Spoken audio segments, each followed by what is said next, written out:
अस्सलामुअलैकुम नाजरीन, आप देख रहे हैं पीटीएन न्यूज और मैं हूं आपकी होस्ट कुरातुलैन। शामिल करते हैं आज की अहम खबरें।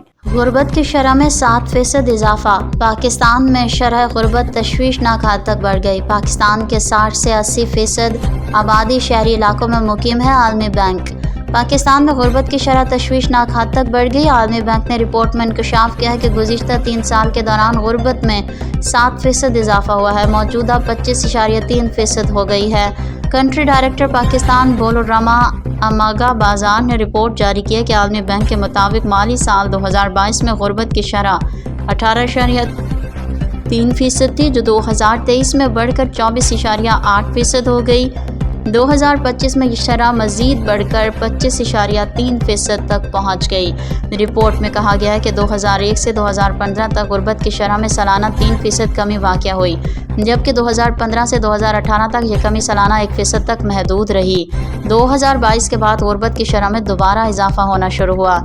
आलमी बैंक के मुताबिक 2011 से 2021 में लोगों की आमदन में 2 से 3% इजाफा हुआ। आलमी बैंक का कहना है कि ज़राई आमदन के अलावा दीगर ज़राए आमदन से गुर्बत की शरह कम हो रही है।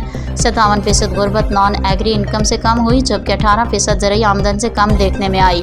रिपोर्ट में बताया गया है कि पाकिस्तान में गैर रस्मी शोबों में 95% अफराद काम कर रहे हैं, जबकि कम आमदन वाले शोबों में 85% लोग मुलाजमत कर रहे हैं। न्यूज स्टूडियो से फिलवक्त के लिए इतना ही। मज़ीद खबरों और अपडेट से बाखबर रहने के लिए देखते रहें पीटीएन न्यूज।